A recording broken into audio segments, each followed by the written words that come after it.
contar con el ponente para la exposición de dicha conferencia, a cargo del doctor Luis Maxi Cesari.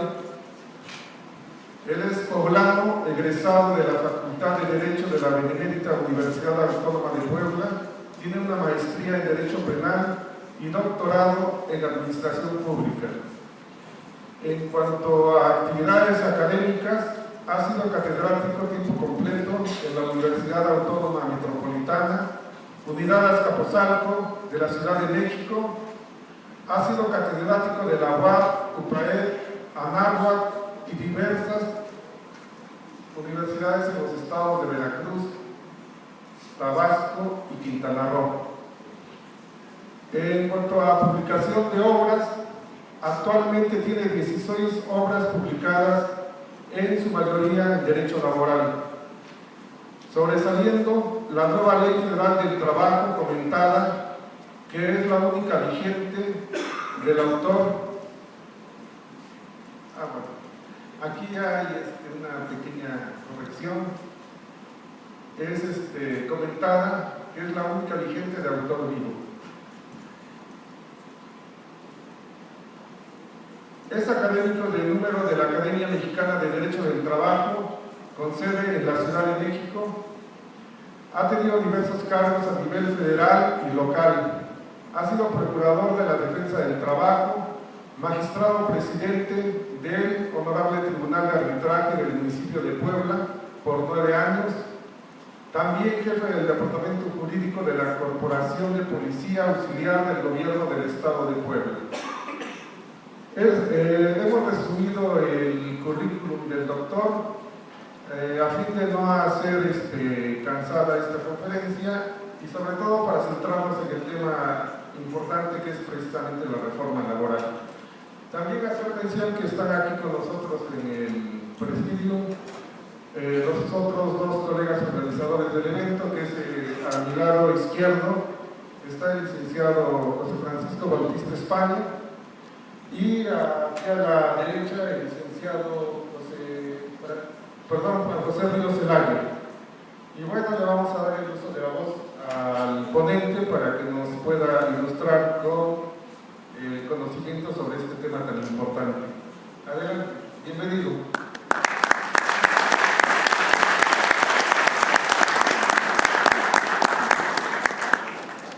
Gracias, buenas tardes.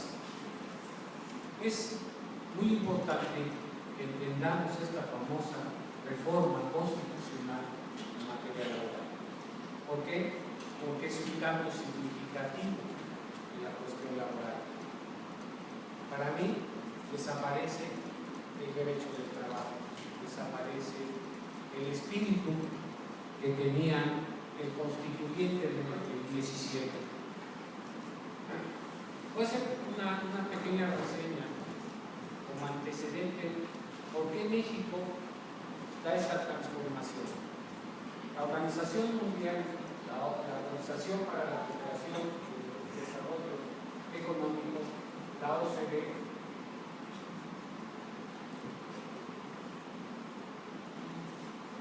es una institución intergubernamental que reúne 34 países, especialmente Alemania, Brasil, Canadá, Italia, España, Estados Unidos y, por cierto, México. Esta OCDE, en el año 2010, establece una serie de reformas y la denomina precisamente OCDE Reforma Mercado Laboral.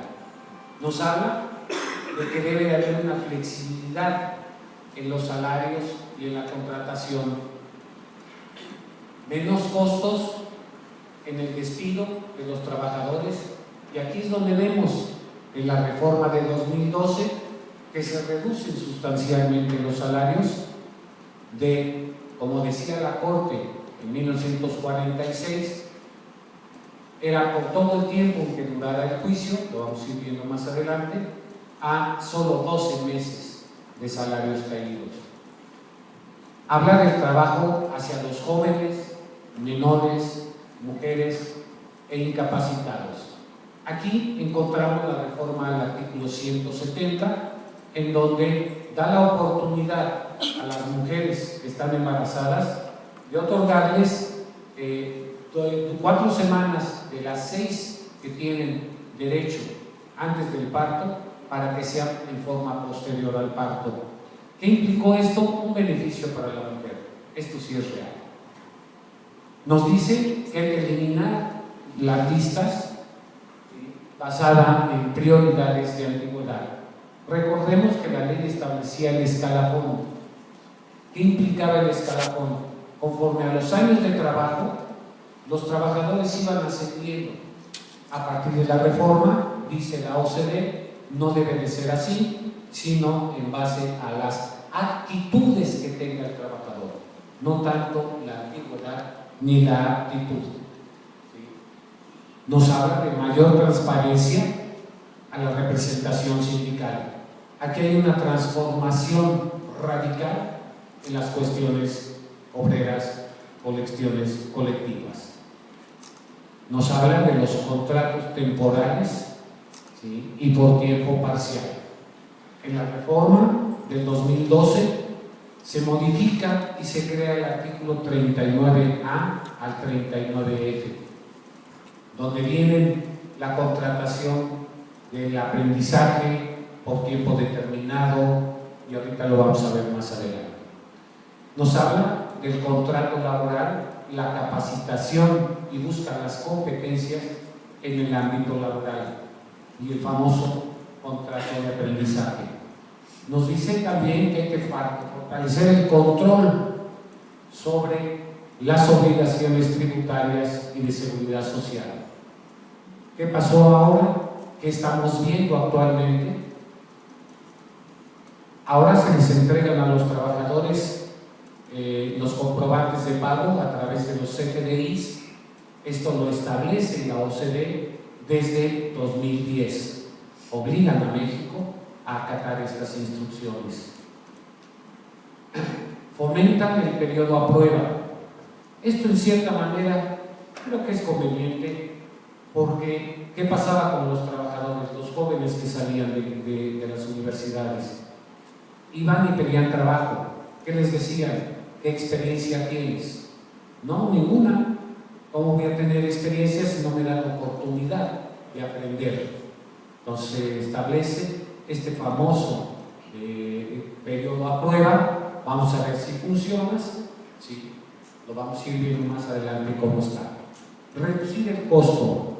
Es lo que les decía, se reduce el costo de los salarios caídos a exclusivamente un año, más el 2% de interés de 15 meses. La modernización y simplificación del sistema judicial en materia laboral. ¿Qué implica esto? Precisamente la creación de los nuevos juzgados en materia laboral, el desaparecimiento de la Junta, de las juntas locales y federales, y la creación de los nuevos juzgados laborales.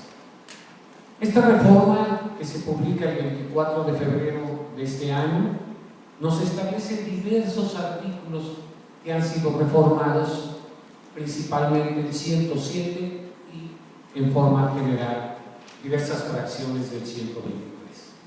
¿Por qué es importante el 107? Entendamos esto.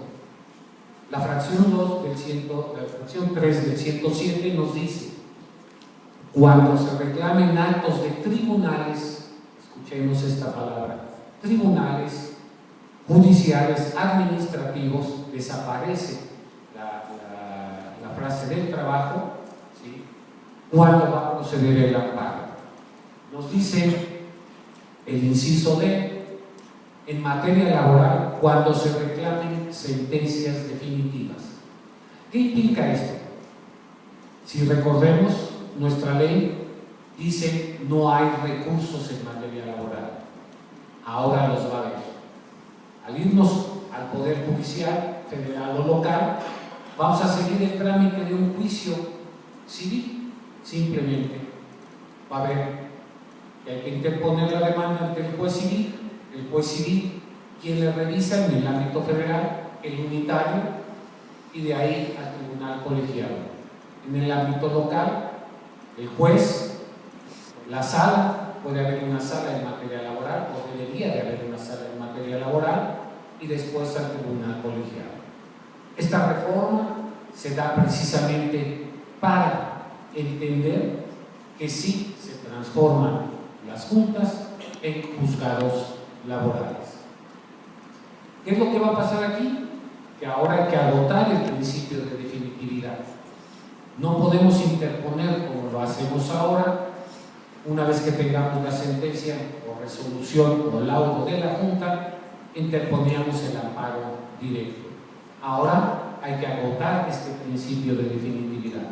En materia laboral, para nosotros, conforme a la ley, no existía, porque no había recurso alguno que interponer en contra del laudo que dictaba la Junta. Se reforma el artículo 123 sustancialmente. Vamos a ver solo una parte de estos y qué implica esta situación. Nos dice que las huelgas serán lícitas, aquí no hubo tanto cambio, solo se suprime de las juntas de conciliación por tribunales laborales. En la propuesta que había hecho el presidente de la República, precisamente antes de mandarlo al Congreso, decía juzgados laborales. ¿Por qué le cambian a tribunales? Recordemos esta parte donde decimos que van a ser tribunales. Si lo hubieran dejado como juzgados, entenderíamos que no se iba a dar este cambio radical. Por eso lo ponen, nos dejan como tribunales laborales. Algo muy importante. Ha habido mucha preocupación en que las juntas subsisten, van a subsistir y se crean los nuevos juzgados. En algunas conferencias me han preguntado, ¿por qué no como el sistema penal acusatorio? Van a la par hasta que no se termine el sistema anterior, el procedimiento anterior, mientras sigue el nuevo procedimiento.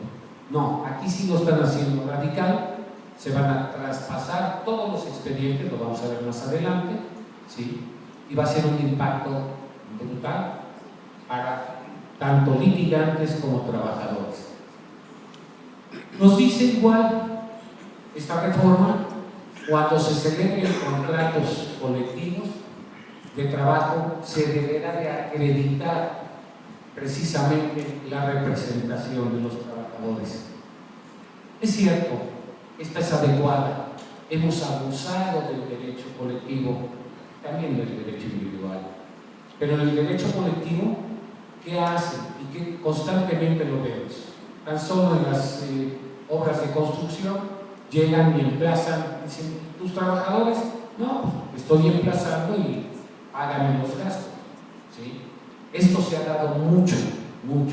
Por ello, ahora la reforma constitucional al 123 nos habla y nos aclara, hay que tener representación. Si no tienen a los trabajadores, no se puede emplazar a huelga. Dice que los paros, esta parte tampoco se reforma sustancialmente, lo único que se hace es cambiar la aprobación de las juntas de conciliación por los tribunales laborales. No nos habla ya de juzgados, nos habla de tribunales. ¿Sí? Aquí, para mí, es la interpretación muy clara de qué es lo que va a pasar. Se crean los nuevos juzgados laborales. Nos dice la fracción 20 que estos tribunales laborales van a quedar a cargo de quién, del Poder Judicial de la Federación y el de los estados. El artículo 94 nos habla precisamente de cómo se reestructura la Suprema Corte de Justicia, cómo está 94 y 97, donde hay tribunales colegiados, cuál es el nombramiento de los jueces, cuál es el nombramiento y duración de los magistrados. Van a crear juzgados de distrito en materia laboral. El tribunal colegiado ya no va a ser necesario porque hay especializados en materia laboral. Probablemente unitarios de circuito sí lo tengan que hacer. El 116 nos habla de poderes de los estados, cuál es la representación, ¿sí? El 122 nos habla de que todos los estados, en el ámbito de su competencia, están los tres poderes: ejecutivo, legislativo y judicial. Y en el judicial, precisamente la sección cuarta, nos dice cómo está contemplada este poder judicial a través del Tribunal Superior de Justicia, de jueces y salas, o salas y jueces. Ahora nos dan nuevos principios que tenemos que aprender en materia laboral. ¿Por qué? Porque sus sentencias deberán de resolverse bajo la legalidad, imparcialidad, transparencia, autonomía e independencia. Estamos conociendo nuevos principios en materia laboral. También se crean los centros de conciliación y mediación. Estos centros, tanto locales como federales, deberemos de acudir antes de presentar la demanda. Es un requisito sine qua non. Si no tenemos la constancia de centro de mediación o conciliación, no nos van a admitir las demandas en los juzgados. Algo importante que hay que destacar, que estos centros de conciliación quedan en poder del Ejecutivo, no del Judicial. En los estados, a través de los gobernadores, Secretaría de Trabajo, Dirección de Trabajo, como se denominen, van a tener a su cargo los centros de mediación. Estos centros de conciliación también vemos nuevos principios. ¿Cuáles son los principios nuevos en materia laboral? De certeza, independencia, legalidad, imparcialidad, objetividad, eficacia, transparencia y demás otros. Tengamos en cuenta que va a seguir en manos de los ejecutivos de los estados. No cambia a los tribunales. Esta etapa, es lo que les decía, va a ser obligatoria.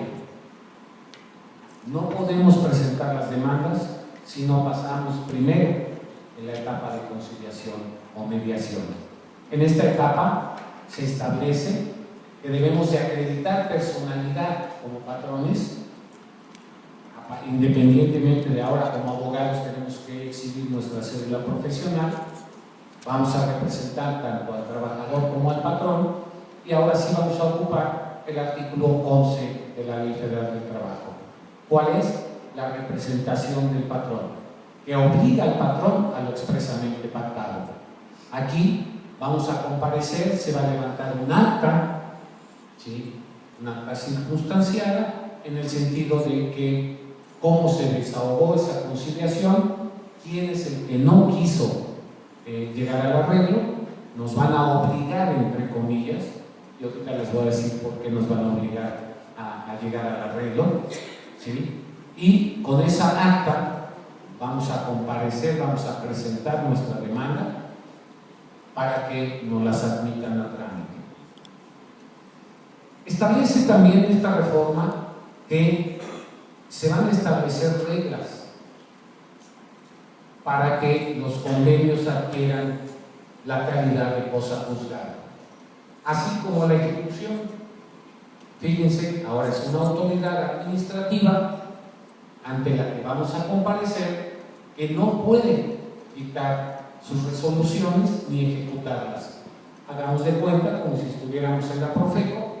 ¿Qué pasa? Llegamos al arreglo, no hay, llegamos al arreglo del convenio y nos incumple.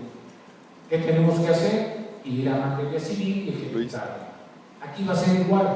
Tendríamos que ir al juez de lo laboral a ejecutar este convenio. Pero tengamos en cuenta algo importante, lo comentábamos hace unos días. Claramente podríamos jugar